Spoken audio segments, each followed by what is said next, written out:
Coming up today, President Park Geun-hye reiterates her warning that North Korea could conduct a fifth nuclear test at any time. The South Korean government vows tougher sanctions if Pyongyang makes good on its threat. Fast-tracking its smartphone launch seems to have paid off for Samsung Electronics as its operating profits jumped nearly 14% in the first quarter. First, the US Federal Reserve keeps its key interest rate unchanged and gives no hints on the timing of the next rate hike. Stay tuned for these stories and more.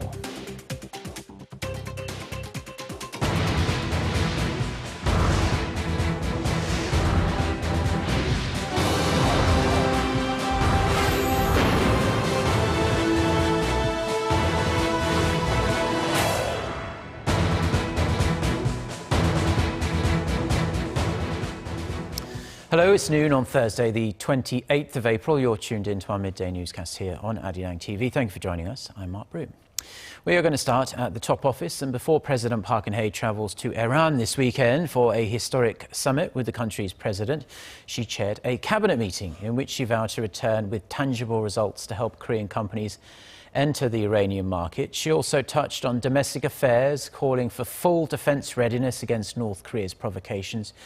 We are going to get the details from our presidential office correspondent Song Ji-sun, who's standing by for us at the presidential office of Cheongwadae. So Ji-sun, take us through this meeting. Good afternoon, Mark. President Park made note of the rising threats from North Korea, which is reportedly preparing for an exercise targeting a replica of South Korea's presidential office, and reiterated that Pyongyang is capable of conducting a fifth nuclear test at any time. She said that the North provocations pose a serious threat to regional security and said a National Security Council meeting will be convened this afternoon to confirm the nation's defense readiness. On a different note, the government declared next Friday, May 6th, as a national holiday in its bid to spur domestic spending and boost tourism. That means an extra day off for most people, giving them a 4-day weekend following Children's Day the next Thursday. Regarding her visit to Iran, President Park vowed to return home with practical deals that will help Korean companies participate in Iran's infrastructure projects aimed at rebuilding its economy. And back on the domestic front, President Park once again called on lawmakers to pass bills aimed at job creation and economic growth during the National Assembly's final session before new lawmakers are seated. She also vowed to remove regulations that stand in the way of the creation of new growth engines and industries. Back to you, Mark. Thank you, Ji-sun. Now, South Korea's ruling party and the government held a security meeting this morning with the vice ministers of foreign affairs, defense and unification amid the rising threats from North Korea. During the hour-long meeting, the Saenuri party emphasized cooperation with the opposition parties and the president and proposed the creation of a joint consultative group on national security involving the three entities. The second vice minister of foreign affairs, Jo Tae-yeol, said that if North Korea goes ahead with a widely expected fifth nuclear test, the foreign ministry will push for a new UN resolution strengthening the existing sanctions on Pyongyang. The senior South Korean government officials in attendance vowed to monitor the current situation and respond with sanctions and extra pressure if the North does, in fact, go ahead with that provocation. Chinese President Xi Jinping has vowed to fully implement the UN Security Council sanctions on North Korea, given its role as a permanent member of the Council. His remarks come during an opening speech on Thursday at the foreign ministers' meeting of the Conference on Interaction and Confidence-Building Measures in Asia, as China hosts the fifth event of its kind in Beijing. President Xi said, as a neighbor of the Korean Peninsula, he won't allow any war or confusion in the region, adding that kind of situation benefits no one. He highly assessed China's efforts in dealing with the situation, referring to North Korea's provocations this year, and asked for other nations to refrain from raising tension to achieve long-term stability in Northeast Asia. The United States is reportedly preparing to sanction senior North Korean officials for human rights abuses. According to Japan's Asahi Shimbun on Thursday, 10 senior North Korean officials who had a role in managing the regime's political prison camps are expected to be on that list. The officials will be banned from entering the United States, and any assets they hold within the country will be frozen, locked down. The report notes the list excludes Kim Jong-un, believing it would worsen relations with Pyongyang. The report says Washington informed Seoul of the plan earlier this month, and the sanctions could be imposed sometime in May. Now, if that happens, it would be the first time the US has imposed sanctions on human rights violators, in line with its recent sanctions in February that allowed for just that. And North Korea's food shortage is predicted to hit a 4-year high this year, with a lack of rain slashing the nation's rice harvest. The United Nations Food and Agricultural Organization said the North's food shortage will amount to nearly 700,000 tons this year, and that is the highest since 2012.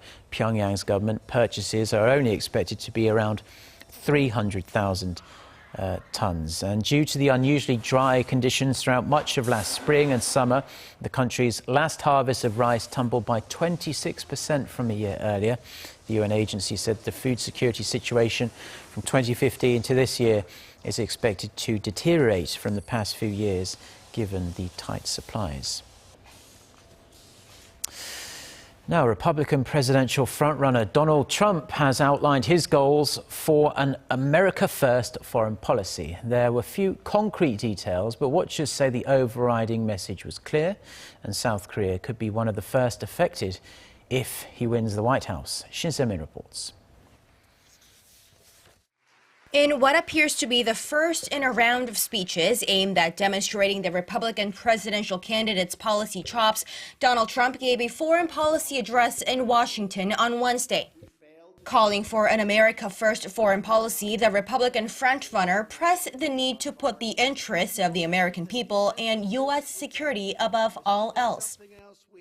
Trump said the current administration had been humiliated over a number of issues, including its foreign policy, stressing that President Obama has allowed China to continue its economic assault on American jobs and wealth by refusing to enforce trade deals and put leverage on China necessary to rein in Pyongyang. Trump said the U.S. should make use of Beijing's influence over North Korea. The issue of cost-sharing with U.S. allies ranked the second on Trump's 5 main weaknesses with U.S. foreign policy. Although he made no remarks about South Korea in particular, he suggested that if elected, he would pull all U.S. troops out of the country if Seoul refused to pay more for their upkeep. Shin Se-min, Arirang News.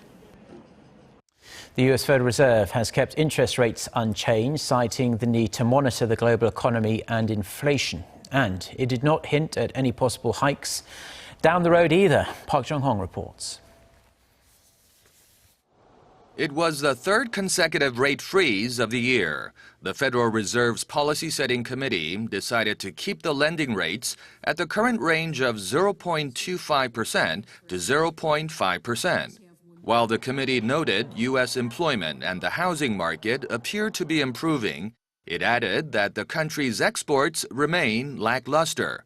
In particular, the Fed warned that the U.S. economy is slowing down along with the rest of the world. Reflecting this trend, the Fed's first quarter economic growth estimate was downgraded to the 0% level from the 2+% forecast at the beginning of the year. The Fed also left the door open to a hike in June, implying that it was in no hurry to raise rates. It said inflation was expected to remain low in the near term, but expressed confidence it would rise to its 2% target over the medium term. Some analysts speculate the first rate increase of 2016 may happen in September. Others say that unless there's a rate hike in June, there's a chance it would be pushed back until after the U.S. presidential election. That would mean December at the earliest. Park Jong-hong, Arirang News. Now, in response to the Fed's rate freeze, international oil prices rose around 3%. On the New York Mercantile Exchange, West Texas Intermediate for June delivery finished trading at $45.33 a barrel, up $1.29 or 2.93%, and that's the highest it's been so far this year. On London's ICE futures market, Brent crude for June delivery was trading at $47.35 a barrel, 3.5% higher than the previous day. Korean tech giant Samsung Electronics is all smiles today. Bumper sales of its new smartphone models, the Galaxy S7 and S7 Edge, led the gains in the first quarter earnings surprise. Kim Min-ji has more. Is Samsung Electronics back on a roll? According to the company's regulatory filing, its net profit came to over $4.5 billion in the first quarter, up almost 14% from a year ago. Its operating profit edged up nearly 12% to over $5.8 billion, while sales rose about 6% to over $43 billion. The results are almost in line with the earnings guidance released earlier this month, and the operating profit beats market expectations by over $1 billion. Samsung attributed the strong earnings to a better-than-expected performance of its mobile division. The division's operating profit rose over 40% from the year before to $3.4 billion, thanks to strong sales of Samsung's new flagship smartphone models released in March. This marks the mobile division's strongest performance since the second quarter of 2014, after suffering tough competition from global rivals amid market saturation. Samsung's semiconductor arm, another cash cow for the company, posted $2.3 billion in operating profit, down 10% from a year ago due to falling chip prices and a slump in demand. The company's consumer electronics business fared better in the first quarter on the back of better sales of premium televisions. Samsung also says it believes it benefited from favorable foreign currency conditions to the tune of about $400 million, as the Korean won traded weaker against major currencies. The earnings report comes a day after Apple saw its quarterly revenue drop for the first time in more than a decade. It saw its revenue slide almost 13% to around $50.5 billion in the second fiscal quarter from a year ago, due mainly to an unprecedented drop in iPhone sales. Kim Min-ji, Arirang News. Now staying with Samsung, the company says it will buy back over $1.7 billion worth of shares over the next 3 months. The plan, which will be complete by later this year, includes buying 1.3 million shares and 320,000 preferred shares. Korea's top internet portal operator Naver saw its first quarter net income rise almost 23% from a year earlier on the back of stronger overseas business. In a regulatory filing, Naver reported a net profit of $143 million from January to March, up from $117 million a year ago. Its sales gained 26.6% on year to over $815 million, and operating profit spiked more than 32%. Naver said its overseas business continued to grow in the first 3 months of the year, accounting for 36% of its overall sales. South Korea, Japan and China are expanding their trilateral cooperation in another field as they held their first high-level talks on Arctic issues in Seoul on Thursday. South Korea's Arctic Affairs Ambassador Kim Chan-woo and his Japanese and Chinese counterparts explored ways to enhance cooperation on the challenges but also the opportunities in the Arctic region. The three countries became so-called observers of the Arctic Council in 2015, and they are expected to especially work closely together in scientific research of the Arctic. Dialogue on the issue was requested last year at President Park Geun-hye's trilateral summit with the leaders of China and Japan. Korea has confirmed its second Zika infection in a man who recently visited the Philippines. The Center for Disease Control and Prevention says a 20-year-old man tested positive for the virus. He was on vacation in the Philippines for 5 days starting April 10th and first showed symptoms of a cold and a rash last week. The center says the patient was bitten by a mosquito during his stay there. Now, last month, a 43-year-old man was confirmed to have been infected with the disease after returning to Korea from Brazil. The latest patient is now in stable condition, but officials say he will be hospitalized for further tests and treatment in case his symptoms worsen. Now, Korea's international residents have the chance to enjoy a slice of Korean culture courtesy of the Korea Culture and Information Service and Arirang TV. The organizers say the program allows guests to see a different side of Korea. Lee Ji-won has more. Men dressed in hanbok walk onto the stage to traditional Korean music, mesmerizing the audience with the elegance of their clothes. Designed by one of Korea's best hanbok designers, Park Sun-yo, these traditional Korean costumes are what Sunbis or Korean scholars used to wear. The fashion show is followed by a powerful traditional dance, Hanryangmu, that satirically portrays noble men wasting away their lives with women and alcohol. Another performance was traditional storytelling known as pansori, where the vocalist narrates the story to a drum beat. Everything was amazingly attractive, amazingly interesting for me. As for new ambassador here, I'm very fresh and I enjoyed a lot. This is all part of Hello Mr. K, a series of traditional and contemporary music concerts for foreign residents in the country. And for Wednesday's concert, foreign journalists and ambassadors to Korea were invited. We offer customized programs depending on the audience. Our guests for this concert are journalists and ambassadors, so we provide them with elegant and traditional culture. We offer cultural contents like K-pop for our younger audiences who came to Korea to study the language.